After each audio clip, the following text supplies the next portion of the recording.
নমস্কার বন্ধুরা, আমি তুহিন। দ্য তুহিন রিভিউলজি চ্যানেলে আপনাদের প্রত্যেককে স্বাগত জানাই। এখন কথা বলবো অনুরাগ কাশ্যপের একটা স্টেটমেন্ট কালকে মিডিয়াকে দিয়েছে। সেই স্টেটমেন্ট নিয়েই আমি কিছু কথা বলবো। তার আগে একটা ছোট্ট করে কথা বলতে চাই যে পাশের বাড়িতে একটুখানি কাজ হচ্ছে, হয়তো আওয়াজ আসতে পারে, সেটা একটু অ্যাডজাস্ট করে নেবেন। তা দেখুন, অনুরাগ কাশ্যপ বলেছে মিডিয়াকে যে বাংলা সিনেমা নাকি ঘাটিয়া, একটা সময় নাকি এভারেস্টের চূড়ায় ছিল, সেখান থেকে নাকি বাংলা সিনেমা পড়ে গিয়ে নিজের মান হারিয়ে ফেলেছে। আর তার সাথে সাথে হিন্দি সিনেমা নিয়ে তিনি বলেছেন যে হিন্দি সিনেমা সেকেন্ড ফ্লোর থেকে ফার্স্ট ফ্লোরে পড়েছে। তাই এই ব্যাপারগুলো নিয়ে আজকে আমি মূলত আলোচনা করব। তিনি বলেছেন যে একটা সময় ঋত্বিক ঘটক, মৃণাল সেন, সত্যজিৎ রায় এনারা নাকি ভালো সিনেমা তৈরি করত, পরবর্তীকালে বাংলা সিনেমা সেইভাবে দেখার যোগ্য না। কিন্তু আমি একটা কথা তাকে বলতে চাই, পরবর্তীকালে তরুণ মজুমদার এসছে, তারপর হচ্ছে ঋতুপর্ণ ঘোষ এসছে, তা এরা কি কি খুবই খারাপ সিনেমা বানিয়েছে? বা অপর্ণা সেন এসছে, গৌতম ঘোষ এসছে, এরা কি খুব খারাপ সিনেমা বানিয়েছে বা খুব খাজা সিনেমা কি বানিয়েছে? এমন তো নয়।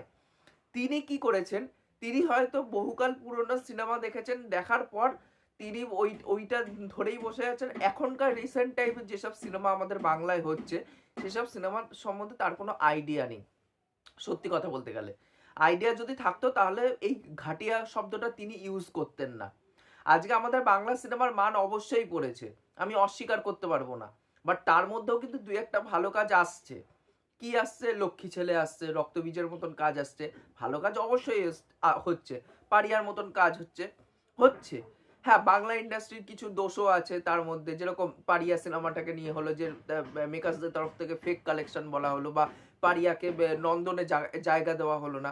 এটা কি মেকার্সদের সবসময় দোষ? এমন নয় কিন্তু। দোষ কিন্তু আমাদের এখানকার গভর্নমেন্টেরও দোষ আছে। সব জিনিস মানে ভেবে দেখতে হবে। আজকে সৃজিত মুখার্জি যখন প্রথম উঠেছিল, অটোগ্রাফ, বাইশে শ্রাবণ, এইসব সিনেমা একের পর এক তিনি করছিল, তখন কিন্তু সিনেমার মান খুবই সুন্দর ছিল, খুবই সুন্দর ছিল। বাট এখন যদি দেখা যায় সৃজিত মুখার্জির কাজ, সেই মানটা কিন্তু অনেকটা কমেছে। কেন কমেছে? আজকে দশম অবতার দেখছি, বা দ্বিতীয় পুরুষ দেখছি, বা এক্স ইজুকাল টু প্রেম দেখছি, শাহজাহান রেজেন্সি দেখছি যে তার মান অনেকটাই পড়ে গেছে। কেন পড়ে গেছে? সে কন্টিনিউয়াসলি কাজ করে যাচ্ছে বলে। কেন কাজ করছে? কারণ এই ইন্ডাস্ট্রিতে সেইভাবে কিন্তু টাকা পাওয়া যায় না, যার জন্য নিজেকে বাঁচিয়ে রাখতে হলে অনেক একের পর এক বেশি কাজ করে যেতে হবে, নাহলে তুমি এই ইন্ডাস্ট্রিতে টিকতে পারবে না, সার্ভাইভ করতে পারবে না। আজকে আমি বরাবর একটা কথা আমি বলে এসেছি যে একটা ইন্ডাস্ট্রির হচ্ছে সবসময় মানে ড্রাইভার সিটে যে পরিচালনা করে নিয়ে যায় সেটা হচ্ছে কমার্শিয়াল সিনেমা। তা কমার্শিয়াল সিনেমাটাকে তো এখানকার মিডিয়া পুরোপুরিভাবে ব্যাশ করে রেখে দিয়েছে, এবং মিডিয়া এখানটায় এন্টারটেইনমেন্টের মানেই বোঝে পলিটিক্স। এন্টারটেইনমেন্টের মধ্যেও সেই পলিটিক্সের গন্ধ খোঁজে। তা পুরোপুরিভাবে মেন স্ট্রিমটাকে নষ্ট করে দিয়েছে। একটা সময় ঋত্বিক ঘটক, মৃণাল সেন কেন সিনেমা তৈরি করতে পেরেছে? কারণ ওই টাইমে প্যারালাল মেন স্ট্রিম যেই সিনেমাগুলো চলতো সেই সিনেমাগুলো ওয়ার্ক করছিল। এখন তো সেই মেন স্ট্রিম সিনেমাই ওয়ার্ক করছে না। আজকে যদি মেন স্ট্রিম সিনেমা যদি ওয়ার্ক করতো তাহলে এই প্যারালাল সিনেমাগুলো হতো, আরও একটু এক্সপেরিমেন্টাল সিনেমা হতো। এই যে রিসেন্টলি শ্রী স্বপন কুমারের বাদামি হায়নার কবলে সিনেমাটা দেখলাম, সিনেমাটা কি খারাপ? খুবই সুন্দর সিনেমা। তাই এরকম তো কাজ হচ্ছে। হয়তো তিনি সব কাজ দেখেন না, না দেখলে এই কথাটা তিনি বলতেন না। আজকে অনুরাগ কাশ্যপের নিজের সিনেমার মানেই পড়ে গেছে। একটা সময় তো সে নো স্মোকিং, রামান রাঘব, আগলি, বা গ্যাংস অফ ওয়াসেপুর, এই টাইপের সিনেমা তিনি করেছেন। এখন কি সিনেমা করছে? চোখড করতে হচ্ছে তাকে, যেটা কোনোদিনে একটা ভালো সিনেমা না। বা মানমার্জিয়ার মতন একটা সিনেমা করছে, সেটাও কোনোদিন একটা ভালো সিনেমা নয়। বা তাকে একটা নিজেকে টিকিয়ে ইন্ডাস্ট্রির মধ্যে টিকিয়ে রাখার জন্য কি করতে হচ্ছে? একটা স্প্যানিশ সিনেমা রিমেক করতে হচ্ছে, যেটা মিরাজের অফিসিয়াল অ্যাডাপ্টেশন করে দোবারা সিনেমাটা তৈরি করা হয়েছিল। সেও তো এখন রিমেক সিনেমা করছে, তারও তো এখন কাজের মান পড়ে গেছে। পড়েনি? পড়েছে তো অবশ্যই। আজকে বলছে যে হিন্দি ইন্ডাস্ট্রিটা কি সেকেন্ড ফ্লোর থেকে ফার্স্ট ফ্লোরে পড়েছে। সত্যি কথা বলতে গেলে হিন্দি ইন্ডাস্ট্রির না এখন মান অনেকটাই কমে গেছে সিনেমার। আজকে হিট দিতে হলে সাউথের থেকে ডিরেক্টর তাদেরকে নিয়ে আসতে হচ্ছে। আজকে একটা সময় কারণ জোহার, যে দুমুখা একটা লোক, সে বলছে একটা সময় স্টেটমেন্ট কি দিচ্ছে যে ইন্ডাস্ট্রিতে হয়তো এই রোম্যান্টিক সিনেমা চলবে না, কিন্তু পরবর্তীকালে শোনা যাচ্ছে কি যে সে নাকি সাপ্তা সাগরা দাচে এলোর নাকি একটা মানে ওই রিমেক রাইটস নাকি কিনে নিয়েছে কারণ জোহার। কেন? সে তো বলেছিল চলবে না। রকি আর রানী কি প্রেম কাহানি, রমকম একটা সিনেমা। তাহলে ওই ইন্ডাস্ট্রিতে টিকে থাকতে হলে তাকে অন্য ইন্ডাস্ট্রির থেকে ডিরেক্টর নিয়ে আসতে হচ্ছে। আজকে সন্দীপ রেড্ডি ভাঙ্গা অ্যানিম্যাল সে যেরকমই বানাক না কেন, অ্যানিম্যাল অ্যানিম্যাল তো দিয়ে সেটা হিট করে দেখিয়েছে। আজকে অ্যাটলি জওয়ানের মাধ্যমে তো হিট করে দেখিয়েছে। আজকে ভারুণ ধাওয়ান কেন অ্যাটলির হাত ধরতে চাইছে? তার তো বেবি জন বলে ওই সিনেমাটা আসছে, যেটা থ্রি রিমেক। বা আমি যদি বলি আজকে সালমান খান, তাকেও তো এয়ার মুরগোডাসের সাথে কোলাবরেট করতে হচ্ছে। শোনা যাচ্ছে যে এয়ার মুরগোডাসের সাথে তার একটা কাজ হয়তো আসতে পারে। বা অ্যাটলিকে বলেছে যে এই দাবাং 4 এর একটা স্ক্রিপ্ট লেখার জন্য। কেন বলছে? বলিউডে কি ডিরেক্টরের অভাব আছে? অভাব তো নেই। আজকে পাঠান বা যদি আমরা টাইগার 3 সিনেমাটা যদি দেখি, সিনেমাটা আমরা কিন্তু প্রচুর অন্যান্য সিনেমা মানে হলিউডের সিনেমার ছাপ খুঁজে পাবো।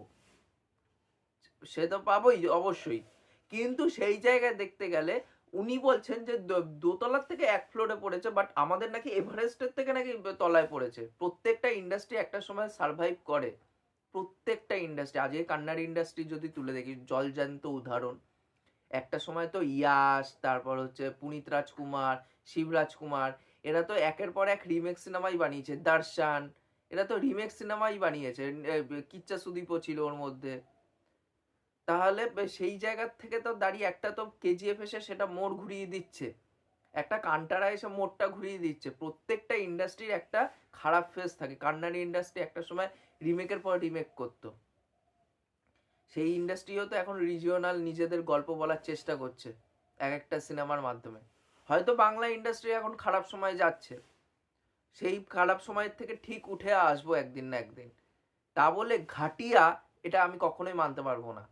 কারণ আমাদের এখানে লক্ষ্মী ছেলেও একটা হচ্ছে, আবার অন্যদিকে খাদানের মতন একটা কমার্শিয়াল সিনেমাও আসছে। যদি এখানকার মেন স্ট্রিম মিডিয়া যদি ভালো হতো, তাহলে সত্যি কথা বলতে গেলে তাহলে এই মেন স্ট্রিম সিনেমাটাকে যদি গ্রো করতো, তাহলে আমাদের প্যারালাল ইন্ডাস্ট্রি যেটা আছে, মানে যেগুলো আর্ট হাউস বা মিডিল অফ দ্য রোড যেই সিনেমাগুলো আছে, সেগুলোও গ্রো করতে দেখা যেত। আজকে এক্সপেরিমেন্ট কি করে করবে অন্যান্য ডিরেক্টর? কারণ সেই ফান্ডিংটা কোনো প্রডিউসার দিতে পারবে না, কারণ প্রডিউসাররা নিজেরাই সার্ভাইভ করছে। এসবিএফ এর মতন প্রোডাকশন, এত বড় প্রোডাকশন আমাদের বাংলার, তারা একটা কমার্শিয়াল সিনেমা প্রডিউস করতে পারছে না। কেন করতে পারছে না? কারণ জানে যে কমার্শিয়াল সিনেমার মার্কেট এখন পড়ে গেছে। নিজেদেরও কিছু দোষ আছে, অবশ্যই আছে। তা বলে পুরোপুরি দোষ মেকার্সদের ঘাড়ে চাপিয়ে দিলে হয় না। আজকে এখানটায় সব থেকে বড় জিনিস হচ্ছে, আমি যদি এস রাজামৌলি একটা সিনেমা বেরোচ্ছে মহেশবাবুর সাথে, SSMB 28। তা SSMB 28 এর প্রডিউসার কে জানেন আপনি? ওয়ান অফ দ্য প্রডিউসার হচ্ছে একজন আছে, তিনি হচ্ছে ওখানকার হচ্ছে ওই প্রোমোটার, মানে বড় প্রোমোটার ওখানকার। সেই প্রোমোটার SSMB 28 এ টাকা লাগাচ্ছে। আজকে লিও সিনেমাটা যদি দেখি, বা বিস্টের মতন যদি সিনেমা দেখি, ওখানকার একটা ইন্ডাস্ট্রিয়াল আছে একজন, তা সেই ইন্ডাস্ট্রিয়াল এই সিনেমাগুলোতে পয়সা লাগাচ্ছে। আজকে আমাদের এখানটা কোনো ইন্ডাস্ট্রিয়াল গ্রোথ কি হচ্ছে? হচ্ছে না, কারণ এখানটা পলিটিক্সই সেই জিনিসগুলো নষ্ট করে দিচ্ছে। ইন্ডাস্ট্রিয়াল যদি গ্রোথ হতো, তাহলেও হয়তো অন্যান্য ইন্ডাস্ট্রিয়াল গ্রোথের জন্য হয়তো সেই সব লোকেরা সিনেমার জন্য প্রডিউস করতো টাকা, সেগুলো তো হচ্ছে না।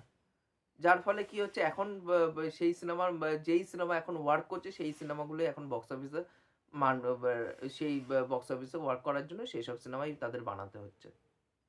এগুলো তো তাদেরকেও করতে হচ্ছে। আজকে জিৎ এত সেও তো একজন বড় সুপারস্টার, কিন্তু তাকেও সার্ভাইভ করতে হচ্ছে একটা হিট দেওয়ার জন্য, কারণ মার্কেট এতই ছোট্ট হয়ে এসেছে আমাদের এখানকার।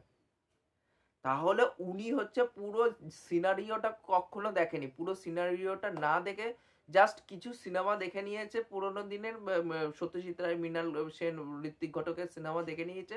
দেখে নিয়ে উনি কমেন্ট পাস করে দিয়েছে যে একটা সময় ওরা এভারেস্টের সিনেমা নিয়ে চলে গেছে, এখন এরা এভারেস্টের থেকে নিচে ফেলে দিয়েছে সিনেমাগুলোকে। আগে নিজের দিকটা দেখুন, তারপর অন্যের দিকটা দেখতে আসবেন। আপনার সিনেমার কেন মান পড়েছেন সেটা দেখুন, তারপর একটুখানি আমাদেরকে বলতে আসুন যে বাংলা ইন্ডাস্ট্রি ঘাটিয়া, বাংলা সিনেমা ঘাটিয়া। আমি কখনোই মানে অনুরাগ কাশ্যপের মানে মানে কি বলবো, সাপোর্ট করব না এই ব্যাপারে। কারণ অনুরাগ কাশ্যপের মতন পরিচালক, যিনি কিনা সন্দীপ রেড্ডি ভাঙ্গার সাথে গলায় হাত দিয়ে ফটো তুলে সোশ্যাল মিডিয়াতে পোস্ট করছে, তার মতো সেও কিন্তু একটা দুমুখা সাপ। না হলে এরকম কোনোদিন হতো না যে ম্যাড ম্যাক্সের কপি বলছে শামশেরাকে, আবার অন্যদিকে পাঠানকে গিয়ে ভালো বলছে। তা আমি কখনোই তার সাথে একমত হতে পারলাম না। হ্যাঁ, কিছুটা একমত যে বাংলা সিনেমার মানটা পড়েছে, বাট পুরোপুরি কিন্তু আমি তার কথার সাথে এগ্রি করতে পারলাম না। তাই এই ছিল আমার ওভারঅল বক্তব্য। এই বিষয়ে আপনাদের কি বক্তব্য আছে অবশ্যই সেটা নিচে কমেন্ট করে জানাতে পারেন। আর এই ভিডিওটি ভালো লাগলে অবশ্যই লাইক, শেয়ার, সাবস্ক্রাইব করতে পারেন। এখনকার মতন টাটা, বাই।